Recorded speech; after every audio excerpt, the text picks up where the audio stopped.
In the European Union, we were able to create a single market already 20 years ago, but only in physical meaning. We were able to tear down those barriers dividing our member states, and everybody benefited from this single market. But sorry to say, the digital single market does not exist. Instead, to have huge single market with more than 500 healthy customers. In fact, we have 28 relatively small markets. So now we have to create once again single market in the European Union, this time digital single market, and everybody will benefit from this. Cost of non-Europe in digital meaning is huge. According to analyses prepared by the European Parliament, this cost is 415 billion euros per year. And this is not just about the money, it's also about our fundamental rights. Why we have, for example, to accept discrimination on basis of nationality or where somebody's credit card was issued in the European Union on the 21st century. We don't.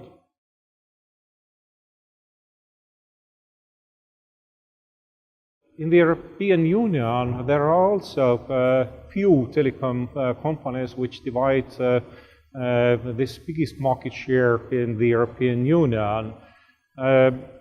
We believe in competition in the European Union. Quite often, some telecom companies, they say that the competition is too tough, and if the competition is tough, then it's quite difficult to make some investments. But in real life, we can see that the best environment for investments is exactly when there is tough competition. If there is a real competition, then it's good environment for innovations and also for investments. And of course, prices for our citizens, they will be on much lower level.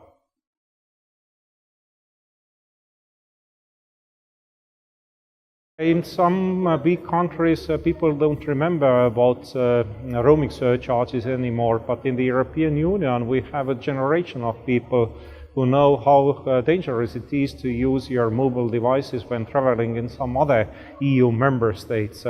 But this business model is totally unsustainable. If service providers, they have to say to their customers that don't use my services when traveling in some other EU member states, then we have to say that this business model is not sustainable. Or if those citizens, they don't care about this advice and they will continue to use their mobile devices when traveling in some other EU countries, then they can easily start to hate those service providers because of those bills they have to pay. But anyway, even if knowing that this business model is totally unsustainable, it's quite complicated for some service providers to change the existing business model. But now, decision was made. We will abolish totally those roaming surcharges in the European Union since 15th of June 2017. Since this May, those roaming charges, they dropped down for 75% in the European Union, and of course, people, they are happy about that. We have to create a digital single market in the European Union. We launched a digital single market strategy last May, and on basis of this digital single market strategy, we launched our first proposals already last December. For example, one proposal is about allowing portability of the content.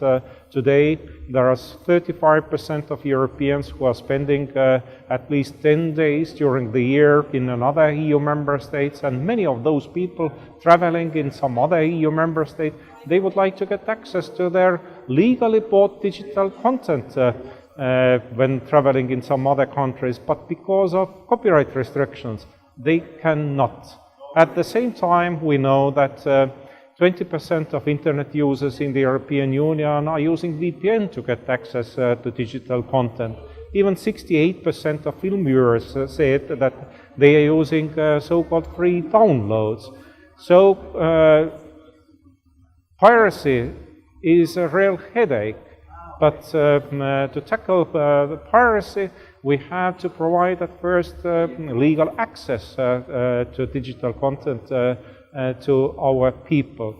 There are many, many other proposals, 16 different goals we have to reach, and I'm sure in the year 2020, Europe will be much closer to digital single market. And everybody will benefit from that. Digital single market is not about protectionism. As we all know, we don't have different rules in the European Union for our own companies and then for foreigners. Everybody acting in the European Union has to respect our rules, and it means we will try to create a better environment for everybody, for European companies and for foreign companies. Everybody will benefit from creation of digital single market in the European Union.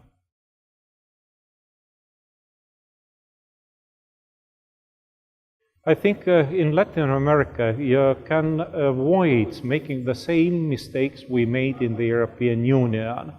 It was a mistake to create those digital barriers dividing EU member states.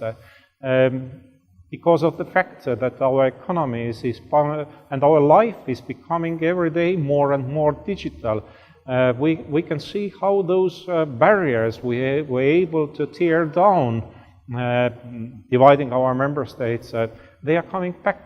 And every morning those barriers, they are higher and higher. So I think in Latin American countries, they have to pay much more attention on interconnections between different states. They have to pay much more attention on interoperability issues, how to create a bigger marketplace. I think also regulatory framework in this meaning plays a really important role, because even in meaning of connectivity, if there are clear rules, then investors, they are ready to invest. If there is no predictability, it's not clear what will happen tomorrow, then nobody is ready to make some investments. So I think we have to cooperate. I mean, Latin American countries, Central American countries, and the European Union. And as we all know, digital businesses is global business. So when we will create the right regulatory environment, when there will be interoperability of services, of different digital solutions, then I'm sure all the countries in the European Union, but also here, Mexico, for example, will benefit from that.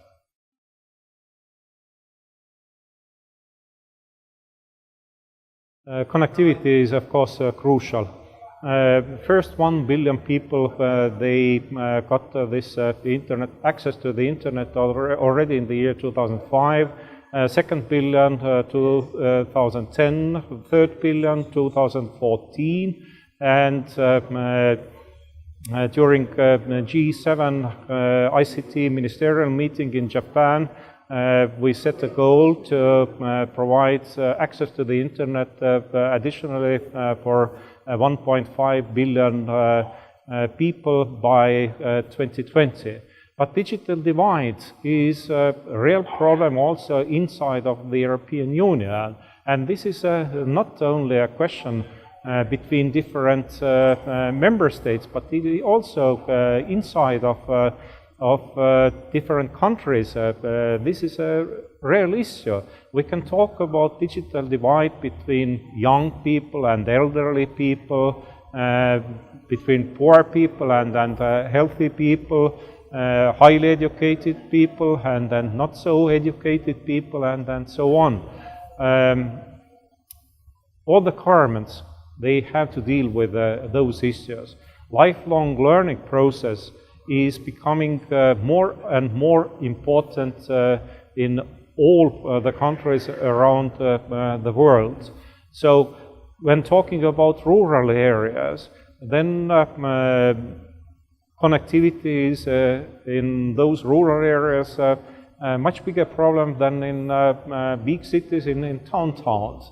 And of course, those who are making regulations, they have to create good environment for investments also for rural areas, because according to my understanding, access to the internet has to be one of those fundamental rights. And when we are talking about rural areas and access to the internet in rural areas, then it's a question about productivity in our agricultural sector also. We can see how, for example, in many European countries, those productivity figures in agricultural sector, they increased rapidly during the last 20 years just because of the internet. So let's take milk production, for example.